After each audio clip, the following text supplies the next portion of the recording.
हाँ, हेलो बच्चों, अपनों ने 11th क्लास के फर्स्ट एक्सरसाइज का फर्स्ट पॉइंट क्लियर कर लिया था सारा, यानी कि फर्स्ट एक्सरसाइज जो इसकी थी। अब अपने को फर्स्ट की सेकंड एक्सरसाइज करनी है, जिसमें मैंने आपको 2-3 इसके रूल्स बता दिए थे, यानी कि टाइप्स ऑफ स्मूथ सेट बताए थे। जैसे नल सेट है, जिसे हम एम्प्टी सेट भी बोलते हैं, रिक्त समुच्चय भी बोलते हैं, और फाइनाइट और इनफाइनाइट सेट भी बता दिए थे। अब है समान समुच्चय, यानी कि इक्वल सेट्स। इक्वल सेट्स वो होते हैं जिसमें मान लो 2 सेट हैं हमारे पास, तो दोनों में एक जैसे अवयव हों।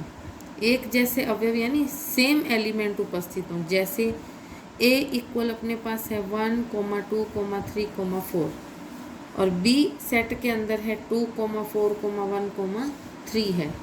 तो ये दोनों सेट इक्वल सेट कहलाएंगे। हालांकि इनके क्रम में फ़र्क है, लेकिन क्रम का इसमें सेट में मतलब फ़र्क नहीं पड़ता है, ध्यान नहीं रखा जाता है। इसमें एलिमेंट सेम होने चाहिए, तो एलिमेंट दोनों के सेम है, तो इनको अपने इक्वल सेट कहेंगे। ठीक है। अब जैसे अपनी एक्सरसाइज 1.2 स्टार्ट होती है, उसमें अपने को फर्स्ट क्वेश्चन में ये देखना है कि कौन से सेट नल सेट हैं, यानी रिक्त समुच्चय हैं। तो फर्स्ट क्वेश्चन है इसका, फर्स्ट का फर्स्ट पार्ट, 2 से डिवाइड होने वाली ओड नंबर्स जो हैं वो नेचुरल नंबर होते हैं। अब ये थोड़ा सा ध्यान से सोचो वो क्या कह रहे हैं। 2 से डिवाइड होने वाली ओड नंबर्स जो हैं वो सारे नेचुरल नंबर होते हैं। तो पहली बात तो ये है कि 2 से डिवाइड होने वाले जो नंबर होते हैं वो ओड नंबर होते ही नहीं हैं, वो इवन नंबर होते हैं, यानी सम संख्याएं होती हैं।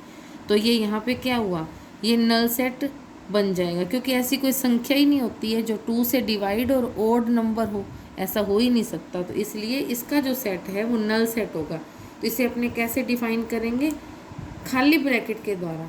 नल सेट खाली ब्रैकेट होता है, मंझला ब्रैकेट, जिसे आप करली ब्रैकेट बोलते हो। इसमें अगर आप जीरो भी भर देते हो ना, तो वो गलत हो जाएगा, क्योंकि जीरो खुद एक एलिमेंट होता है। और अगर आप इसको ऐसे लिखते हो तो ओनली ये जीरो के ऊपर डंडी, यानी कि फाई समुच्चय भी बोला जाता है इसे। ठीक है। अब सेकंड पार्ट है इसका, सम अभाज्य, यानी प्राइम फैक्टर जिसको आप बोलते हो।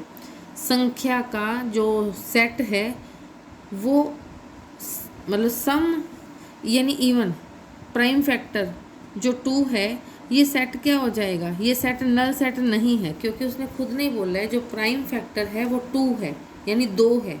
तो ये वाला जो सेट है वो नल सेट नहीं होगा, क्योंकि 2 जो है वो एक एलिमेंट हो गया, तो इसलिए ये नल सेट नहीं होगा।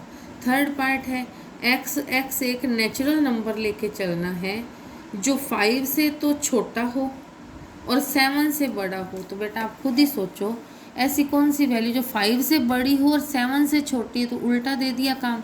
हाँ, अगर वो यूँ बोलता कि 5 से बड़ी हो और 7 से छोटी हो, वो तो चलता है, होती है 6 नंबर जो है अपने पास, लेकिन उसने उल्टा बोला है 5 से तो छोटा हो, 5 से छोटा हो और 7 से बड़ा। तो ऐसी कोई संख्या नहीं है, ऐसा कोई नंबर नहीं है।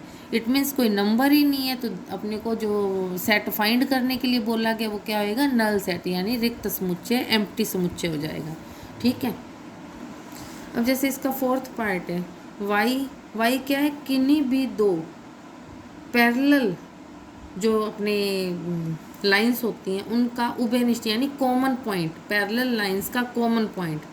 अब तो ये तो जैसे कहें अगर, तो मूर्खता वाली बात है कि पैरेलल लाइंस भी बोल रही हैं उनका एक कॉमन पॉइंट भी। तो पैरेलल लाइंस तो कहती है उनको है जिनका कोई कॉमन पॉइंट होता ही नहीं है। इट मीन्स क्या हुआ, ये एक नल सेट बन जाएगा, यानी रिक्त समुच्चय, फाई समुच्चय बन जाएगा। क्वेश्चन नंबर सेकंड, इसमें अपने को ये छांटना है कि कौन सा फाइनाइट समुच्चय है, यानी सेट है, और कौन सा इनफाइनाइट है। तो फर्स्ट में वो क्या कह रहा है कि 1 साल यानी 1 वर्ष के महीनों का सेट, ये तो फाइनाइट ही होगा, क्योंकि अपने पास 12 मंथ होते हैं एक ही 1 ईयर में, तो उनके नाम भी अपने पास फिक्स हैं, तो ये अपने पास फाइनाइट समुच्चय है। सेकंड में वो कह रहा है 1, 2, 3 एंड सो ऑन, तो ये तो देख ही रहा है कि इनफाइनाइट है, क्योंकि इसमें काउंटिंग का कोई एंड है ही नहीं। अब थर्ड पार्ट है, थर्ड पार्ट में वो क्या कह रहे हैं, 1, 2, 3 अप टू 100 तक। तो 100 से इसमें अपने पास क्या है, ये काउंटिंग अपने पास लिमिटेड होगी 1 से स्टार्ट और 100 तक चलना है, तो ये फाइनाइट समुच्चय है। फोर्थ में कह रहे 100 से बड़े पॉजिटिव इंटीजर्स का सेट, 100 से बड़े पॉजिटिव इंटीजर्स का सेट, तो वो इनफाइनाइट हो जाएगा, क्योंकि 100 के बाद तो एंडलेस होती है, काउंटिंग ही अपनी एंडलेस होती है, तो इसलिए 100 के बाद आप अनंत तक चलोगे तो वो इनफाइनाइट हो गया। अब फिफ्थ नंबर 99 से छोटे प्राइम फैक्टर इंटीजर्स का, प्राइम फैक्टर जो इंटीजर्स हैं उनका सेट बनाना, तो ये एक फाइनाइट हो जाएगा, क्योंकि अपने को एक लिमिट दे दी कि 99 से छोटी रकम लेनी है। तो हम कहाँ से स्टार्ट करेंगे? स्टार्ट तो वैसे 0 से होगा, पर इसमें प्राइम फैक्टर छांटनी है, हमें लिखना नहीं है, हमें सिर्फ ये बताना है कि फाइनाइट है या इनफाइनाइट है। तो ये फाइन अपने पास प्राइम फैक्टर कौन से, जैसे 2 है, 3 है, 5 है, 7 है, अप टू 97 तक चलेगा। 97 मेरे हिसाब से 97 में उसका खुद का ही डिवाइडेशन होएगा, और तो किसी बाकी देख लिया जाएगा वो। तो 99 अपने पास लास्ट लिमिट है, 99 खुद तो प्राइम फैक्टर है ही नहीं है, इससे नीचे ही रहेगा। तो ये सारे क्या हो जाएंगे अपने पास, ये अपना जो है सेट फाइनाइट हो जाएगा। ठीक है, अब क्वेश्चन नंबर 3 है, वो कह रहे हैं एक्स एक्सिस के समांतर रेखाओं का समुच्चय। तो एक्स एक्सिस के समांतर यानी पैरेलल लेनी, तो ऊपर भी कई सारी हो सकती हैं, नीचे भी, जहाँ तक आपके पास प्लेन पड़ा है आपका, वो जो मतलब कहते हैं कि समतल पड़ा है, उसमें कितनी मर्जी खींचो, आपके ऊपर है कि आप कितनी खींच सकते हो लाइनें। तो मैंने थोड़ा एग्जांपल के तौर पे बताया भी है कि कितनी मर्जी खींच, अनंत खींच सकते हो, तो इनफाइनाइट हो गया। सेकंड वाला है अंग्रेजी वर्णमाला के अक्षरों का समुच्चय, तो ये फाइनाइट है, क्योंकि अपने पास जो इंग्लिश के अल्फ़ाबेट होते हैं ए से लेकर के जेड तक, इनकी निश्चित संख्या है, फाइनाइट इसके नंबर्स हैं, तो क्या हो जाएगा, ये फाइनाइट सेट हो जाएगा। ठीक है, अब थर्ड नंबर में क्या करें, उन सभी नंबर्स का सेट जो 5 के मल्टीपल है यानी कि गुणज हैं, तो अपने क्या करेंगे, इसको इनफाइनाइट बोलेंगे, क्योंकि काउंट जहाँ तक काउंटिंग है वहाँ तक अपने पास 5 के मल्टीपल भी चलेंगे, तो एक तरह से 5 की टेबल हो गई। तो अगर काउंटिंग एंडलेस है तो 5 के मल्टीपल भी एंडलेस है, इट मीन्स ये इनफाइनाइट हो जाएगा। फिर है फोर्थ नंबर, जानवरों की काउंटिंग जो कर रहे हैं, वो कह रहे हैं पृथ्वी पर रहने वाले जानवरों का सेट, तो एक फाइनाइट है, हम नहीं काउंट कर सकते, बट एक्चुअल में काउंट तो किए जा सकते हैं ना, तो इसलिए ये वाला एक फाइनाइट सेट हो जाएगा। फिर है फिफ्थ नंबर पर, वो ये कह रहे हैं कि मूल यानी ओरिजिन बिंदु जो ग्राफ का होता है, उससे होकर जाने वाले सर्कल्स का सेट बताना है, फाइनाइट है कि इनफाइनाइट, तो इनफाइनाइट है, क्योंकि मैंने थोड़ा डायग्राम बनाने की भी कोशिश की है कि ये सर्कल ऐसे भी बने, इधर से भी ले सकते हो, ऊपर से भी ले सकते हो, इस पॉइंट में से निकलने जरूरी है, इसमें से, तो ये इनफाइनाइट सर्कल्स हो जाएंगे। ठीक है, अब क्वेश्चन नंबर 4, वो कह रहा है कि A = B है या नहीं, हमें चेक करना है। तो A की वैल्यू क्या है, ABCD कॉमर्स लगे हुए हैं, B की वैल्यू क्या है, DCBA।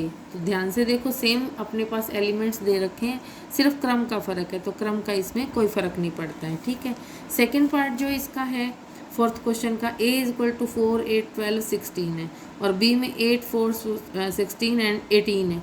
अब थोड़ा ध्यान से देखो, ये इक्वल सेट नहीं है, क्योंकि इसमें एक एलिमेंट जो यहाँ पे है, कौन सा, 12, ये और इधर से 16, इन दोनों में अंतर है, बाकी तो सेम है, लेकिन एक भी एलिमेंट अगर अलग अलग होता है तो इक्वल सेट नहीं माने जाते। ठीक है, अब अपना थर्ड पार्ट जो है इसमें, इस क्वेश्चन का, A = अपने को दे रखा है 2, 4, 6, 8, 10, और B = अपने को उसने रोस्टर रूप ना दे करके निर्माण रूप दे दिया, तो इसमें अपने को क्या दे रखा है, X क्या है, सम यानी इवन पॉजिटिव इंटीजर है, जिसकी वैल्यू क्या है, 10 के इक्वल और 10 से छोटी है, लेस देन 10 है, लेस देन इक्वल 10, तो लेस देन इक्वल 10 सम संख्याएं यानी इवन नंबर क्या आएंगे, 2, 4, 6, 8, 10।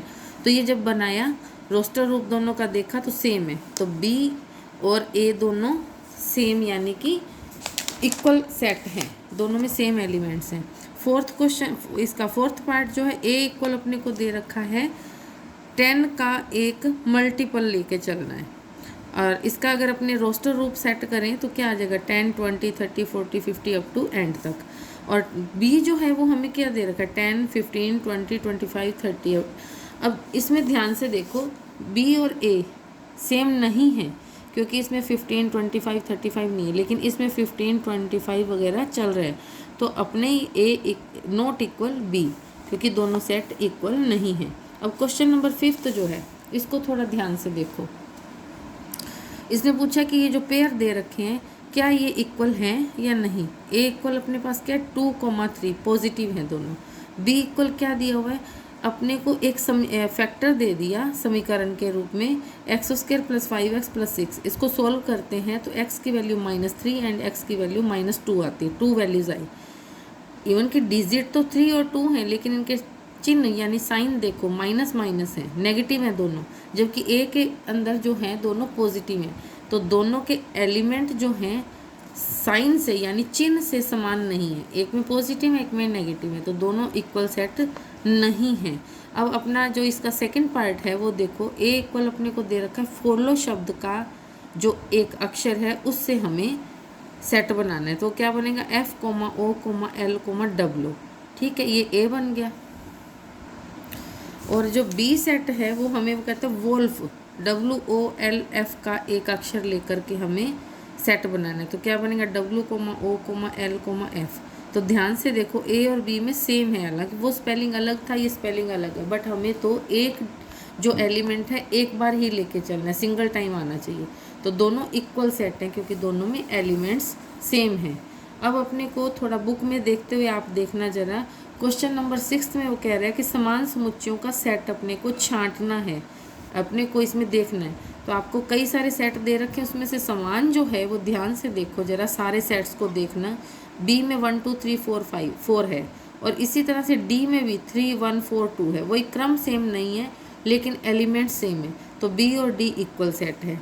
सेम ऐसे ई में -1, 1 है और जी में 1, -1, सिर्फ क्रम का चेंज है, तो ई और जी आपस में इक्वल सेट हैं। ठीक है, तो यहाँ पर अपना ये काम कंप्लीट होता है। कल हम अगला काम लेंगे जिसको अपने सब सेट का नाम देते हैं, तो इसके बारे में कल पढ़ेंगे। यहाँ तक का काम आप कंप्लीट करना, शेयर करना, लाइक करना और सब्सक्राइब भी करना भी और करवाना भी, और बेल आइकन का प्रयोग करना और कमेंट सेक्शन का भी ज़रूर प्रयोग करना। ओके बेटा, थैंक यू।